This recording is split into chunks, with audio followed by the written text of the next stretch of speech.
ఆంధ్రప్రదేశ్ పౌర సరఫరాల శాఖ ఏలూరు జిల్లా మేనేజర్ కార్యాలయంలో మరియు జిల్లాలో పనిచేస్తున్న అవుట్సోర్సింగ్ ఉద్యోగులకు కనీస వేతనం 26,000 రూపాయలు ఇవ్వాలని రాష్ట్ర ప్రభుత్వాన్ని ఏఐటీసీ జిల్లా ఉపాధ్యక్షులు బండి వెంకటేశ్వరరావు, జిల్లా ప్రధాన కార్యదర్శి రెడ్డి శ్రీనివాస్ డాంగే, అవుట్సోర్సింగ్ ఉద్యోగ సంఘ జిల్లా నాయకులు ఎం బాలకోటి డిమాండ్ చేశారు.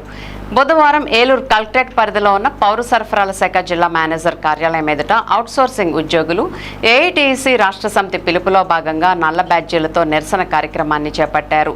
జిల్లా మేనేజర్కు సమస్యలతో కూడిన వినతి పత్రాన్ని నాయకులు సమర్పించారు. ఈ సందర్భంగా వారు మాట్లాడుతూ రాష్ట్ర వ్యాప్తంగా పౌర సరఫరాల శాఖలో పనిచేస్తున్న అవుట్సోర్సింగ్ ఉద్యోగులకు 5, 10, 15 సంవత్సరాల సర్వీస్ ఉన్న ఉద్యోగులకు ఒకే రకమైన వేతనం చెల్లిస్తున్నారని వారు పేర్కొన్నారు. సర్వీస్ ఆధారంగా వేతనాలు పెంచాలని, ప్రస్తుత నిత్యావసర సరుకుల ధరలకు అనుగుణంగా కనీస వేతనం నెలకి 26,000 రూపాయలు ఇవ్వాలని వారు ప్రభుత్వాన్ని కోరారు. సుప్రీంకోర్టు ఆదేశాల ప్రకారం సమాన పనికి సమాన వేతనం ఇవ్వాలని రాష్ట్ర ప్రభుత్వం ఇచ్చిన హామీ మేరకు అవుట్సోర్సింగ్ ఉద్యోగులందరినీ రెగ్యులర్ చేయాలని విజ్ఞప్తి చేశారు. కార్యక్రమంలో అవుట్సోర్సింగ్ ఉద్యోగుల సంఘ నాయకులు ఎం మంగయ్య, ఎం జ్యోత్స్న, సిహెచ్ సువర్ణలత, పి దుర్గాదేవి, వి గణేష్, సుధాకర్, సత్యనారాయణ, ఖాన్, స్వామి, రత్నం తదితరులు పాల్గొన్నారు.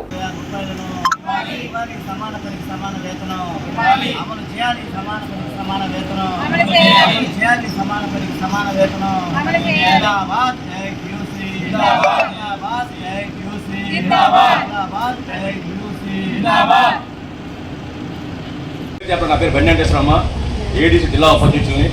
అడ్వకేట్ కూడా ఇబ్బంది లేదండి.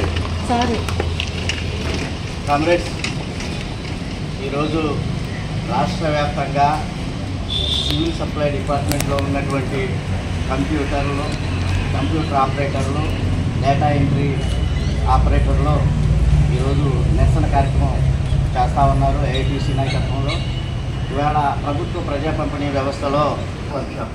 ఆ వర్క్షాప్లో ఏంటంటే ఒక కుటుంబం బతకాలంటే, భార్యాభర్తలు, ఇద్దరు పిల్లలు కలిగినటువంటి ఒక కుటుంబం బతకాలంటే కనీస వేతనం 35,000 రూపాయలు ఉండాలని చెప్పి నిర్ధారించి ఆ మేరకు మనం కలెక్టర్ ఆఫీస్ దగ్గర కూడా ధర్నాలు కూడా నిర్ణయించాం. అంటే మన ఇంటర్వ్యూలు, కరెంటు బిల్లులు, పిల్లల ఫీజులు, వైద్య ఖర్చులు, మనం తినే ఆహారంలో క్యాలరీ, ఇవన్నీ లెక్క కడితే ఒక కుటుంబం 5,000 శుభ్రంగా బతకాలంటే 35,000 కావాలి. ఆ 35,000 ఇవ్వమని చెప్పేసి మనం డిమాండ్ చేస్తున్నాం. మనం అసలు డిమాండ్ ఏంటి? ఈ కాంట్రాక్ట్ అవుట్సోర్సింగ్ వ్యవస్థ ఉండకూడదు, దీన్ని రద్దు చేయండి, మొత్తం వీళ్ళందరినీ కూడా పర్మనెంట్ చేయండి.